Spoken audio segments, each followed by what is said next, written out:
Қантар ұбыты әшейін пробный ғой, өтірік тапсырасың. Қантар ұбытыдан төмен балл алсаң, сен грантқа вообще түспейсің. Қантар ұбытыға дайындалып үлгермейсің, уақытың аз қалды. Ой, мынаның бәрі жалған мифтер ғой. Хей, жас түрек, сен білесің, что қантар ұбытыға уже 50 шақты күн қалды. Жаңағы естігендеріңнің барлығы қантар ұбыты жайлы топ мифтер. Біз жалпы өзіміздің арнамызда қантар ұбытыға қатысты көптеген кеңестермен, дайындық жоспарларымен бөлісіп жатырмыз. Бірақ бүгінгі шығарылым ерекше болады, себебі біз қантар ұбыты жайлы топ мифтерге разоблачение жасайтын боламыз. Сол себепті сен осы разоблаченияларды тауып және оларға сенбеуді, дайындығыңды жүйелі етуді қаласаң, видеоны до конца қара және біздің арнамызға жазылып, лайк басуды ұмытпа. Қантар ұбыты жайлы нөмірі бірінші миф ол қантар ұбыты жай ғана пробный, дайындалудың қажеті жоқ. Бұл көп оқушылардың жіберетін ең үлкен қателігі және ең алдамшы миф. Өйткені достар, қантар ұбыты ол сендерге очередной үйде тапсыратын немесе мектепте мұғалімдердің алдарында тапсыратын пробный емес.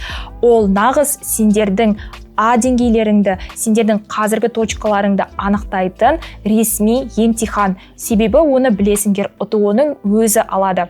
Ұлттық тестілеу орталығының өзі алғандықтан сендер ол жерде өздеріңнің әлсіз тұстарыңды, мықты тұстарыңды, жалпы былайша айтқанда бастапқы деңгейлеріңді білесіңдер. Ал егер оны біліп алсаңдар, сонымен жұмыстану арқылы нағыз ұбытыда прогресс жасап, қалаған балдарыңды жинай аласыңдар. Сол себепті қантар ұбытыға андай кезекті пробный ғой, ол бәрібір де грантқа керек емес, мен оны өтірік тапсыра салам деп қарамағандарың жөн.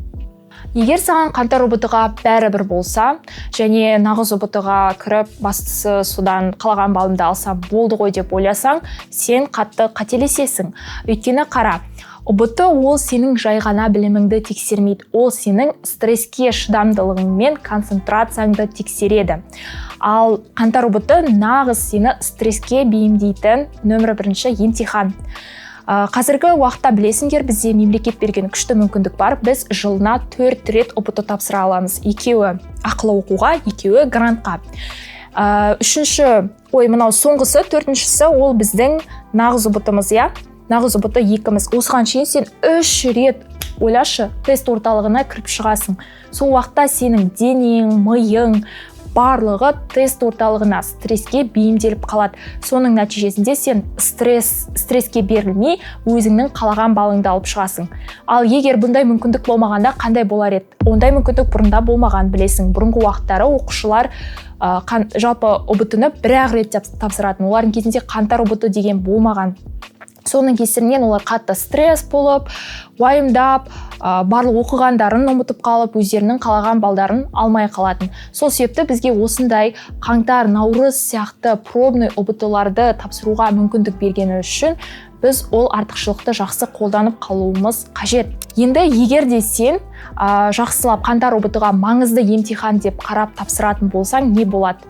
Онда сен нағыз ұбытыға психологиялық тұрғыдан да, білім тұрғысынан да жақсы дайындалып барасың. Өйткені және айтқанымдай, егер сен А точкаңды білсең, сонымен жақсылап жұмыстансаң, қателеріңді жөндесең, онда әрине сенде өте үлкен прогресс болады. Сол себепті қантар ұбытыға ол очередной пробный деп емес, нағыз менің диагностика, менің білімімді тексеретін рентген деген сияқты қарауың керек. Қантар ұбыты жайлы топ екінші миф. Егер мен қантар ұбытыдан төмен балл алсам, барлығы бітті. Достар, бұл бізде өте үлкен қате пікірлердің бірі. Егер сендер қантар ұбытыдан төмен балл алсаңдар, ешқандай да катастрофа болмайды. Себебі қараңдар, қантар ұбыты ол сендердің қазіргі А нүктелеріңді, қазір қайда тұрғандарыңды көрсететін емтихан. Сендердің болашақта қандай болатындарыңды, грантқа қандай балмен тапсыратындарыңды көрсетпейді. Өйткені қантар ұбыты ол сендердің алғашқы диагностика емтихандарың, олар сендердің алғашқы деңгейлеріңді көрсетеді, және қантар ұбытын тапсырып болғаннан кейін сендерде 5-6 айдай болады. Осы уақытта сендер нағыз ұбытыға дайындалып, егер жүйелі, жоспарлы дайындалсаңдар, прогресс жасай аласыңдар, және содан алған 120-130 плюс балдарыңды грантқа тапсыра аласыңдар. Кстати, біздің арнамызда қантар ұбытыға, жалпы ұбытыға қатысты дайындыққа пайдалы видеолар бар. Міндетті түрде қараңдар, мына жақта подсказка шығады. Сондай ақ достар, сендер білесіңдер, қаңтар ұбт ол грантқа жарамайды. Яғни қаңтар ұбт-ның сертификатымен сендер грантқа тапсырмайсыңдар. Сол себепті сендерге төмен балл алып қалса, мен енді грантқа қалай тапсырам деп алаңдаудың мүлдем қажеті жоқ. Ол тек ақылы оқу үшін ғана. Ал грантқа тапсыратындарың олар нағыз ұбт-ның сертификаты. Демек, қаңтар ұбт-дан егер нашар балл алсаңдар, ол сендердің просто А точкаларыңды, қазір қайда тұрғандарыңды білу үшін, және сендер бұйырса күштілеп дайындалып, нағыз ұбт-дан қалаған балдарыңды жинап, әрине грантқа жоғары балмен тапсыратын боласыңдар. Сол себепті қаңтардан нашар алып жатсаңдар, мүлдем уайымдамаңдар. Оның орнына оны бір мүмкіндік, өзім жайлы түсінік деп қабылдап, соған сай дайындықтарыңды күшейте беріңдер.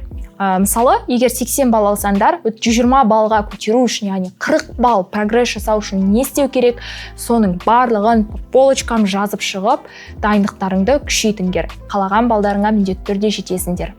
Қаңтар ұбт жайлы сен сеніп келген үшінші миф. Қаңтар ұбт-ға азақ уақыт қалды, мен дайындалып үлгермеймін. Достар, бұл ең қате түсінік, ең қате мифтердің бірі. Себебі көптеген оқушылар бізде уақыттың аз қалғанын сылтау етіп, дайындықтарына мән бермейді. Шындығында, қазіргі уақытта мысалы 50 шақты күн қалды. 50 шақты күнді егер сендер өздеріңе нақты мақсат қойып, нақты жоспармен әр күндеріңді дұрыс өткізіп дайындалатын болсаңдар, қалаған балдарыңды смело алуға болады. Бізде қаңтарға аза уақыт қалады, мен үлгермеймін деп қорқа беретін оқушылар бар, бірақ осы қалған уақыттарын тиімді пайдаланбайтындар вообще көп. Қараңдар, сендерде қанша күн қалғаны маңызды емес, сендердің қалай дайындалатындарың, осы уақытты қалай тиімді пайдаланатындарың маңызды. Яғни 50 күнді босқа өткізіп жүресің бе, әлде күніне кемі 4-5 сағаттан дайындалып қалған балыңа жетесің бе, осы маңызды. Кстати, біздің YouTube каналымызда осы қаңтарға аз уақыт қалғанда қалай дайындалу керек, не істеп үлгеруің керек деген видео бар. Міндетті түрде қараңдар. Егер сен күніне кемі 4-5 сағаттан бөліп, және өзіңнің қателіктерімен жұмыстанып, дұрыстап дайындалатын болсаң, сен тіпті нөлден бастасаң да қалаған балыңа жете аласың. Мысалы, мен өзім нөлден бастап 2 айдың ішінде 130 балл алғанмын. Бұның барлығының құпиясы, мен уақыттың аздығына фокус бөлмедім, өзімнің жүйелі дайындығыма, жоспарларыма, мақсаттарыма фокус бөлдім. Получается, достар, сендерді қорқытатын нәрсе уақыттың аздығы емес, жүйесіздік пен тәртіпсіздік болу керек. Женегі қалай болса солай дайындалу, мына күні дайындалып, келесі күні тастап кету, сериал қарау, TikTok қарап кету деген сияқты нәрселерден қорқуларың керек. Ал егер женегі айтқанымдай дұрыстап фокус бөліп, әр күндеріңді арнап, женегі бар назарларын қаңтар ұбт-да болатын болса, сендер смело қалаған балдарыңды алып шығасыңдар. Оқушым, сен бастысы түсін, қаңтар ұбт ол саған берілген мүмкіндік. Егер сен осы мүмкіндікті жақсы қолданатын болсаң, бірінші кезекте сен А нүктеңді білесің, сонымен жұмыстану арқылы өзіңнің әлсіз тұстарыңды, қателіктеріңді білесің, және нағыз ұбт-да прогресс жасауға мүмкіндік аласың. Сондай-ақ қаңтар ұбт айтқанымдай сені психологиялық тұрғыда дайындайды. Қайта-қайта тест-центрге кірген сайын сен уже барьерларыңдан айырылып, өзіңді еркін сезінетін боласың. Сөйтіп, нағыз ұбт-да сен стрессіз қалаған балыңды алып шыға аласың. Және тағы да айтқым келгені, осындай қаңтар ұбт сияқты артықшылықты сендер жақсылап қолданып қалыңдар. Оған очередной пробный, қалай да былай тапсыра салатын емтихан деп емес, шынайы өзіңнің деңгейіңді тексеретін диагностика деп қараңдар. Сендерге сәттілік!